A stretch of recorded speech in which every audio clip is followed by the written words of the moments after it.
یہ موذی مرض جو اس وقت پوری دنیا کے اوپر خوف و ہراس پھیلائے ہوئے ہے، اس کے خوفناک سائے میرے وطن پاکستان کے اوپر بھی ہیں۔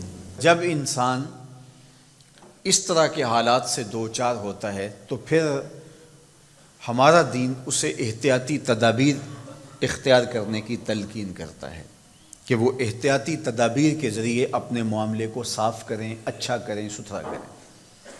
اور آج محکمہ صحت کی جانب سے جو جاری ہدایات ہیں ان کو آپ پڑھیں اور اس کے مطابق آپ عمل پیرا ہوں، تو اس میں جو نمایاں ہدایت ہے وہ یہ ہے کہ بار بار اپنے ہاتھ دھوئیں، بار بار آپ کلی کریں، ناک میں پانی ڈالیں، اپنے چہرے کو دھوئیں۔ یہ آپ کے لیے بہت زیادہ ان جراثیم سے اور اس وائرس سے بچنے کا سبب و ذریعہ ہوگا۔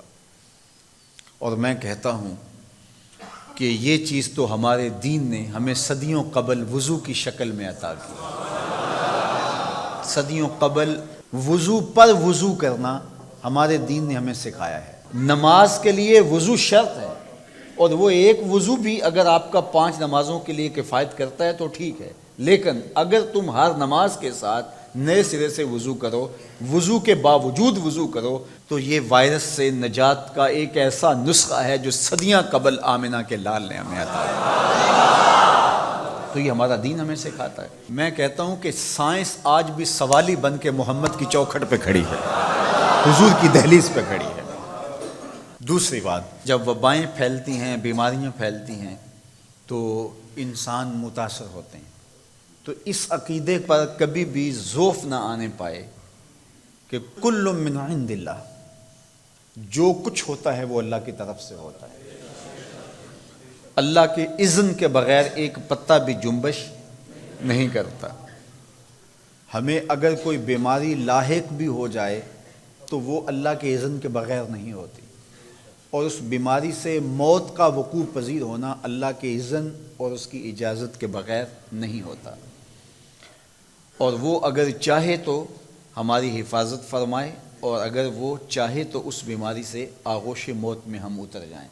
تو یہ عقیدہ ہمارے ساتھ ہر وقت جڑا رہنا چاہیے کہ ہمارے سارے معاملے اللہ کے دستے قدرت میں ہیں، لیکن یہ دنیا اسباب کی ہے، اس لیے حفاظتی تدابیر اختیار کرنے کی تلقین کی گئی۔ کوڑ کے مریض سے ایک نیزہ دور رہنے کی تلقین فرمائی گئی، اور اسی طرح جہاں طاعون آئے اس جگہ سے نکلنے سے روکا گیا، اور جو اس جگہ نہیں ہیں ان کو اس بیماری والی جگہ پر جانے سے منع کیا گیا۔ اور آج دنیا وہی کر رہی ہے جو میرے حضور نے بتایا تھا۔ شہر لاک ڈاؤن ہو رہے ہیں، ملک لاک ڈاؤن ہو رہے ہیں، تو یہ حضور نے بتایا تھا کہ اس سے بیماری کا پھیلاؤ رک جاتا ہے۔ تیسری بات کہ جب وبائیں اور بیماریاں آئیں تو حفاظتی تدابیر بھی اختیار کریں، اور اس کے ساتھ ساتھ اللہ کے حضور دعائیں کریں۔ مختلف بیماریوں کی معصور دعائیں احادیث میں موجود ہیں جو آج سوشل میڈیا کے ذریعے آپ تک پہنچ رہی ہیں۔ حضرت امام شافعی علیہ رحمہ اپنی ساری زندگی کا خلاصہ اور نچوڑ بیان کرتے ہیں۔ ما رأیت انفع للوباء من التسبیح، فرماتے ہیں کہ جب وبائیں پھیل جائیں تو اللہ کی تسبیح سے بہتر اس کا علاج کوئی آج تک میں نے دیکھا ہی نہیں۔ جب وبائیں پھیل جائیں تو اللہ کی تسبیحات کے کلمات بولو تو وبائیں تمہارا نقصان نہیں کر سکتی۔ اور حضرت سیدنا عمر رضی اللہ تعالی عنہ فرماتے ہیں کہ لو نزلت صاعقۃ من السماء ما اصابت مستغفرا، آسمان سے بجلیاں بھی گرنے لگیں تو جو استغفار پڑتا ہے اس کو کوئی گزن نہیں پہنچے گا، اس کو کوئی نقصان نہیں پہنچے گا۔ تو کثرت کے ساتھ استغفار کیجئے، کثرت کے ساتھ اللہ کی تسبیح بولیے، اور اس کے حضور رجوع کیجئے، توبہ کیجئے، اور صدقہ کثرت کے ساتھ کیجئے۔ اور اللہ کے پاکیزہ گھروں میں آ کر کے آپ اس کے حضور دعائیں، التجائیں اور تمنائیں کیجیے۔ حضرت محمد بن عبد الرحمن الکرشی فرماتے ہیں کہ 7ویں صدی ہجری میں مصر میں ایک طاعون پھیلا جس سے اموات ہونے لگی اور روز جنازے اٹھتے تھے۔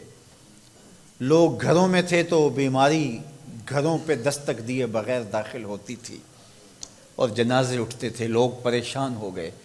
تو کہتے ہیں جب حالات قابو سے باہر ہو گئے تو ہم اپنے بچوں کو لے کر، اپنی بیویوں کو لے کر اللہ کے گھروں میں پناہ لی۔ تو کہا جب اللہ کے گھروں میں ہم نے پناہ لینا شروع کی تو اللہ نے ہماری حفاظت فرمائی۔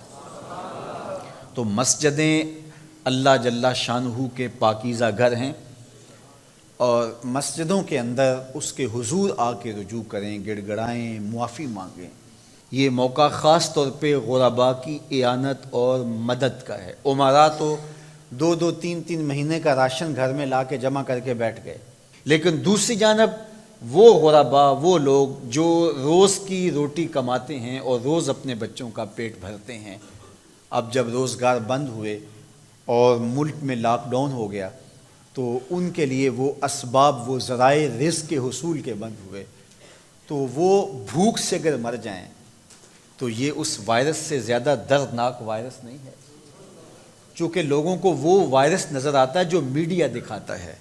تھر کے اندر کتنے لوگ بھوک نامی وائرس سے مر رہے ہیں۔ اس لیے صدقہ و خیرات کیا جائے، معصورہ دعائیں پڑھی جائیں، خوف زدہ ہونے کی بجائے حفاظتی تدابیر اختیار کی جائیں، اور کثرت کے ساتھ استغفار کیا جائے، اور کثرت کے ساتھ اللہ کی تسبیح پڑھی جائے، تو انشاءاللہ اللہ ہماری حفاظت فرمائے گا۔